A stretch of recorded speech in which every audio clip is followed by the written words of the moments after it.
Thank you. Let me start by welcoming the Honorable Dr. Keith Christopher Rowley, to whom, my home, Sangre Grande. Dr. Rowley, as you all know, is a candidate for Diego Martin West, a sitting member of Parliament for Diego Martin West, the political leader of the People's National Movement, and the Prime Minister of Trinidad and Tobago. Today, tomorrow, Sunday, Monday, Tuesday, Wednesday, all the way down until Dr. Rowley feels that he wants to go home. And we will never allow Dr. Rowley to go anywhere. Dr. Rowley will remain with us here as long as he wants to remain. Her Excellency, Penelope Beckles Robinson, the next Member of Parliament for Arima. And I can tell you, somebody have to be brave to go up against Penny Beckles in Arima. Mr. Ronnie Lochan, the next Member of Parliament for Kumoto Manzalena. And Mr. Roger Monroe, the next Member of Parliament for Toko Sangre Grande. I'd like to also recognize Ms. Glenda Jennings-Smith, Mr. Terry Rondon, and we have our candidate, a couple other councillors here, and aldermen from the Sangre Grande Regional Corporation, members of the Toko Sangre Grande and Kumoto Manzalena Executive, members of the listening and viewing audience at home, abroad, and members of the media also here welcome with us. We also want to welcome members of the protective services who are here. Only the PNM have ever done this in Sangre Grande. No other political party have done what you're seeing here today. Having two representatives, both of whom living in this constituency. History will tell you that the last time we had two representatives in Sangre Grande who live in the area was the Honorable Mr. Haradeo Hardat and Ms. Elmina Clark Allen. Those were the last two people who lived in Sangre Grande who represented the people of Sangre Grande. And that again was a PNM government providing two candidates who understood. I don't know if you recognize that the UNC have never put somebody in Kumoto Manzalena who is from the area. Never. Go back to history and you'll see that. I don't know if they feel the people of Kumoto Manzalena are not bright enough, are not good enough, or maybe who will not listen to their political leader when she say jump high, they will say, how high, boss? I can assure you that we can find competent and honest people in Kumoto Manzalena and Toko Sangre Grande. And that is why we have always looked at putting people in this area who are from this area, because we know they are capable to run the affairs of this area. And tonight, I want to compliment the People's National Movement, the screening committee led by the political leader, for choosing two young candidates who are from the people, of the people, and for the people of Toko Sangre Grande and Kumoto Manzalena.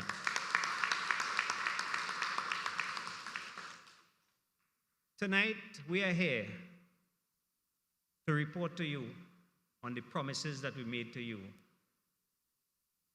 On that same Thursday night, way back in 2015, when we were blessed with showers. I don't know if you all can remember that. When the political leader addressed the people of Kumoto Manzalena and Toko Sangre Grande in the rain, and you were out in your thousands.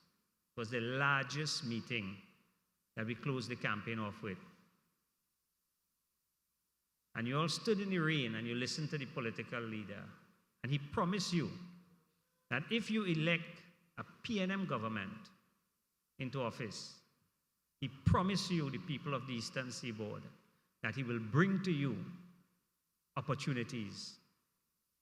He actually made promises, a port in Toku, highway infrastructure, and to improve all the government services for you, the people of the Eastern Seaboard. Tonight we are here under different circumstances because we can't bring out the thousands and thousands of people who always like to journey to Sangre Grande for this last final meeting. Unfortunately, the times have changed and we are living in some challenging times. This is a period where, thank God, we have a responsible government who is in charge of leading us in this challenging time. And on that night, Dr. Rowley promised you, the people, to improve the standard of living on the Eastern Seaboard. Because it was clear then that on the Eastern Seaboard, which controls almost half the landmass, we had the least opportunities. And even where those opportunities were, they were the lowest paid people. Unemployment was the highest. And clearly, we were left behind while the rest of the country was going forward.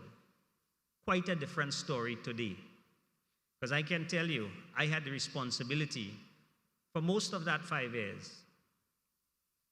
And from where I sit, you on the Eastern Seaboard got most of the budget in terms of infrastructure. Not that we got too much, not that you didn't deserve it, but for too long, you was left behind. And thanks for the vision of Dr. Keith Christopher Rowley. I can report to you that the long-awaited highway to Sangre Grande is under full construction. That is Waterfield to Sangre Grande. That highway from Valencia to Toco, that just 5 years ago, 4 years ago, people thought was a pie in the sky and a dream of the political leader that will never happen. Yesterday, we opened package A of phase 1. Opened, I didn't say turn the sod. We opened package A of phase 1. And as we speak, 8 contractors on board continuing that work in phase 1 from Valencia to the Toco-Valencia junction. And package 2 started with 3 contractors. So your Valencia to Toco highway is under full construction. Phase 3 will start once 1 and 2 completed and the final statutory requirements are in hand. I can give you the assurance that by the end of 2022, middle to the end of 2022, you will be able to drive all the way to Toco on an international single-lane highway. Very soon, you will be able to take the Waterfield to Sangre Grande highway, because that first phase, again, construction is on the way. Unfortunately, we did have some inclement weather, and I was really hoping that before this general election, that we would have been able to reach to at least Guayco. Unfortunately, the COVID set us back for the last 3 months, and the inclement weather coming out of last year did set us back. Your port in Toco, again, we expect to have a tender out by the end of this year for the start of construction for that port. But more than that, you see, tonight I want to report on the Eastern Seaboard. We can go on all the projects in the Ministry of Works, and we have quite a lot. But I want to talk about the amount. You see, our infrastructure here was probably the worst in the country. Our coastal erosion was bad. You go to Matlot, and almost half of Matlot was in the sea. The road caved in every morning because of the undercurrent. But if you go to Matlot now, and you see the amount of infrastructure, the amount of coastal projects to protect the coastline, never before. Never before. Coming all the way down, Sanssouci, all the way down, you'll see coastal projects. We go up to the East Coast, you drive up to Mayaro. I wonder how much of you know that there's a boardwalk created now by the river mouth in Manzalena, where people actually go up there. Relax. We have our own boardwalk right in Manzalena now, and it was a coastal protection project. And when we looked at it, we realized that we can create an atmosphere there that could attract people. And now you have people going up there, you have businesses being created just around that. So we have given you highway infrastructure, a lot of opportunities coming your way, a lot of coastal projects to protect the coastline. And very soon, what you will have is another port, phase 2 of the Galeota port in Mayaro. Cabinet have already approved NIDCO to have consultations with the preferred contractor. What does that port bring to you, the people of the Eastern Seaboard? The Galeota port is built to cater for most of the bigger vessels that will be soon bombarding Guyana. Because we understand our geography. That has a lot of potential for opportunities. And Roger said it.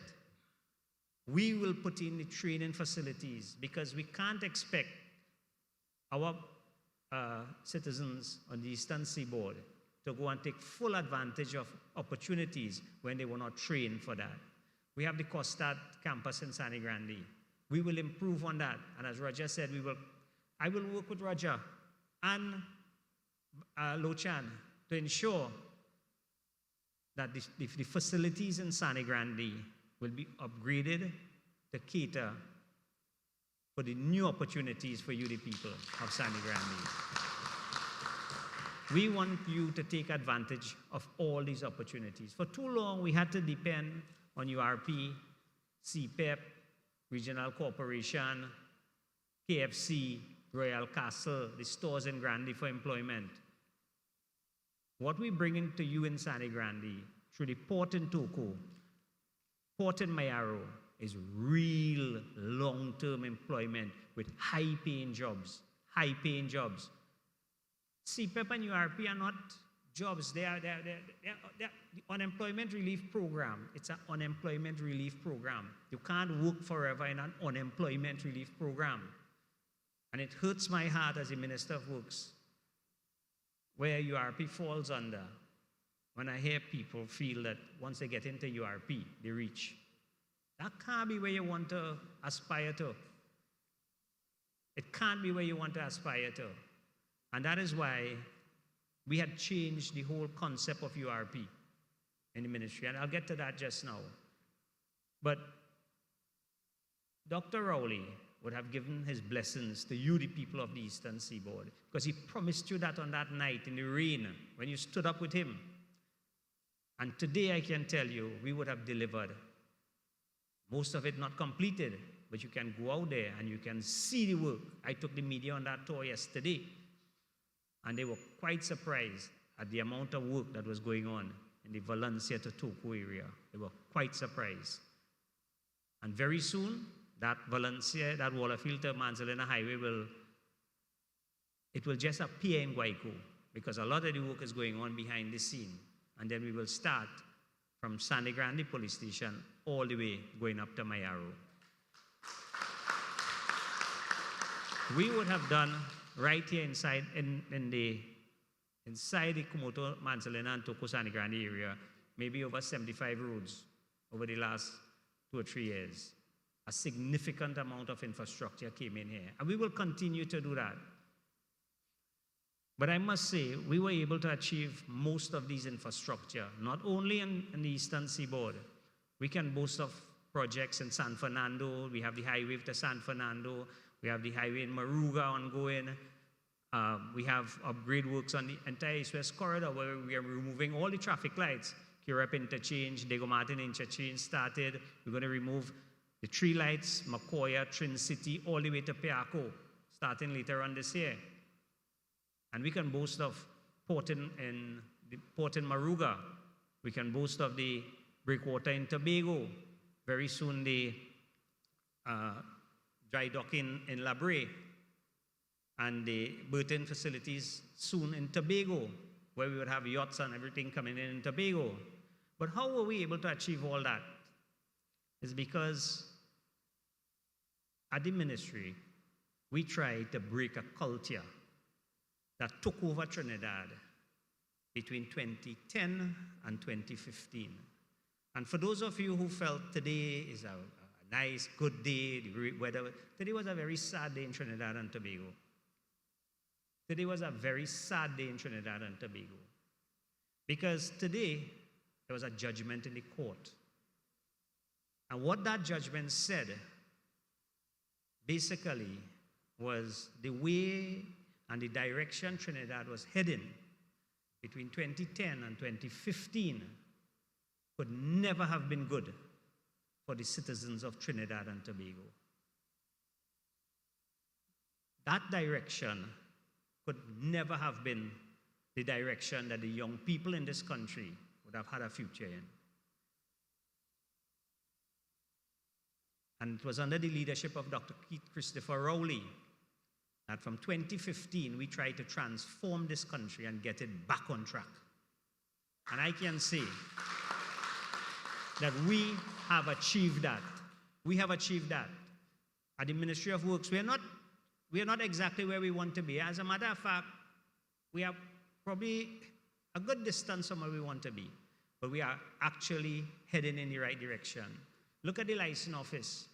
There have been about 18 people removed from the license office because it was a norm that if you want to cut the line, get the favors done, there were many people in the license office who was willing to facilitate you for a price. We decided that can't continue. It still exists. But whereas in the past, they would do it in the open, now they have to hide and do it. We looked at the procurement exercise in the ministry, and I can tell you, we put a lot of emphasis to ensure that everybody had a fair chance and that you, the citizens, got value for money. That is how we were able to achieve everything we were able to achieve with the reduction in the energy prices. We can boast of doing more than any other government in the last 5 years with much less revenue, doing more with less. What is sad today is that, and I don't want to get into much of the case, but you look at most of these people who were part of that judgment today, and they existed long before 2010. And they never had those problems. They never found themselves in those problems. Why? What was the difference between before 2010 and after 2015? There was no UNC. You see, things happen because the atmosphere and the opportunities creates itself. And if there's a minister and a cabinet and a government who wants things to go in a certain direction, it will go in that direction. And unfortunately, a lot of people who would have survived under PNM government prior to 2010, doing business the right way, found themselves playing ball with the wrong people. And that is why I say today is a sad day. Today is a sad day when the international world could look at us and say, My God, if the government in office today had the kind of money that the last government had between 2010 and 2015, you could imagine what Trinidad would have looked like. We had a program to build an interchange.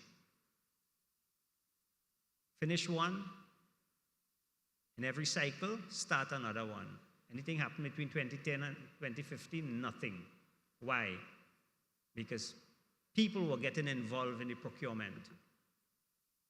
We lost 5 years. We were supposed to finish the San Fernando to Point Fortin Highway between 2010 and 2015 and start the Princess Tongue to Mayaro Highway and continue the highway from Wallerfield to Sangre Grande. Nothing happened except a massive contract for the San Fernando to Point Fortin ended up in Bacchanal, and the PNM had to come, bail out the country, start back the highway, recover your money, and start Valencia to Toco, Kumoto to Sangre Grande, and the Maruga. We have to make up time because nobody's going to wait for us to reach to that stage that we want to reach to be a developed nation. Only the PNM can do that. And I say, blame for 2010 to 2015, where this society had reached, where school children were saving up their money to buy their driver's license once they reached the age, where it was a norm to pay a bribe to get a favor in a government office, where the average, and I wouldn't say the average person, we are much better than that, but unfortunately the culture of corruption and bribery was accepted. I will put that to the feet of the leader of the UNC and the UNC cabinet between 2010 and 2015. They have took us back a long way. And you, the people of Toco Sangre Grande, will send that message to them on August the 10th, that we're not going back there. We're not going back there as a country. As a country, if you want your infrastructure to continue, as a nation, if we want that infrastructure to continue, because we are doing a lot of projects. I've spoken about that night after night. Every day you see us opening projects, getting projects done.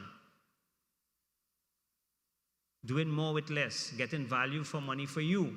If you want that to continue, there's only one choice. That is the right choice. That is voting for the People's National Movement. Because this is not about infrastructure. This decision on August 10th is not about infrastructure. It's about keeping this country and bringing it back online.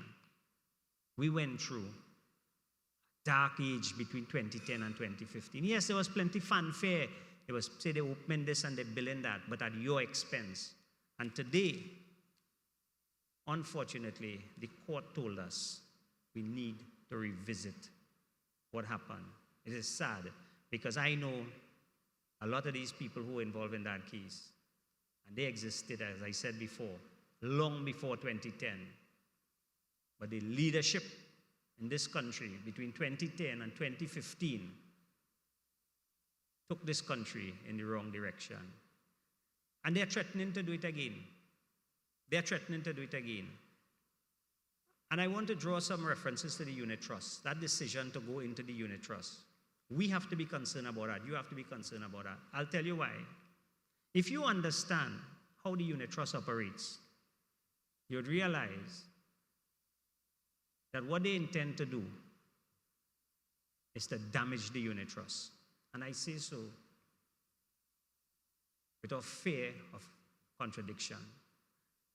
If you understand the unit trust caters for the small man, yes, you have some big institutional investors, but the majority, 700,000 people, put their money in the unit trust. Not all, some of their money, their savings. The unit trusts do not have a pool of excess money lying in an account. The unit trust invests in bonds and funds, and that is how they pay dividends to you. But sometimes they will sell the funds, the bonds, depending on how the market moves. And that money is there to go back into investments. The UNC is telling you they're going to take all the cash in the UNC and put it into infrastructure. Remember how they do the infrastructure, right? What's supposed to cost 1,000 costs 3,000. What's supposed to cost 220 million, like the Carib interchange, cost them close to 500 million. So in other words, you will be paying 3 times and 2 times the cost for infrastructure. They're going to take your unit trust money, put it into that. Where's the return going to come to pay you a dividend? Where's the interest going to come for when you retire and you want to live off your interest? Where is that going to come from? I was told today that there are some people who are thinking about taking the money from unit trust, holding it, and putting it back into the bank when the PNM win on Monday. No need for that. We are going to win the next election. We're going to form the next government. And we're not going to interfere with your money. You see, they did that to the NGC. Remember the NGC when they came and had $18 billion? All of a sudden, to lick up that $18 billion, NGC started to pave road. Could you imagine NGC, the National Gas Company, paving roads, building playgrounds? What they did is that they used the NGC to spend $18 billion. And what you had for it? Nothing. Most of these projects that the NGC did, they didn't get value for money. And most of them have already fallen apart. Let us not allow them to have the opportunity to damage our financial institutions. Because anytime you interfere with the financial institutions in a country, you virtually cripple that country. Anytime you take away confidence from the citizens in the financial sector in a country, you are doomed. And their policy is to interfere with the stable financial institutions in this country. We cannot allow them to do that. So this election, it's not about whether you're red or you're yellow, whether your family tell you have to vote UNC, or your family tell you have to vote PNM. As citizens of this country, the choice is yours. I know there's only one choice. I know that we have to make the right choice. I know the right choice I am making. This is a vote for the survival of Trinidad and Tobago, and for you, the citizens of Trinidad and Tobago. We cannot allow them to create a financial crisis for us. We cannot allow them to come back in here and rape this country, rape the treasury. And more important, we cannot allow them to come here and dismantle all the hard work that this government, led by the Prime Minister, the Minister of Health, and the entire health department in this country have done for us to keep us safe from this world pandemic called COVID-19. Because clearly, first time I ever heard in my life a leader saying, I have a plan, but I'm not telling all you. I mean, could you imagine that? Could you imagine, you're going into an election, you want to win, you want to tell everybody nice, good things, but you're telling them, I have a plan, but I'm not telling all you. Clearly, something wrong. Again, let us not allow them to disrupt our financial institutions. Let us not allow them to come back and corrupt the society. This government have changed that course. And let us not allow them to come and disrupt a good system to protect us from the COVID-19. When I speak to the people of Sangre Grande, I feel like I'm speaking to my family, because we are all family in Toko Sangre Grande and Kumoto Manzalina. I want to urge you all tonight, last meeting that we are having, Toko Sangre Grande and Kumoto Manzalina. No leader have ever done so much for you like Dr. Keith Christopher Rowley. At no point in time in the past have we ever enjoyed so much of infrastructural development. The future for us is bright. Our time has reached. Let us not throw that away. Let us vote resoundingly for the People's National Movement. And on the 10th of August, we will all say, right here in Sangre Grande, I will be here with you in Sangre Grande on that night. We will all say, great is the PNM, great is the PNM, great is the PNM, and we all shall prevail. Thank you.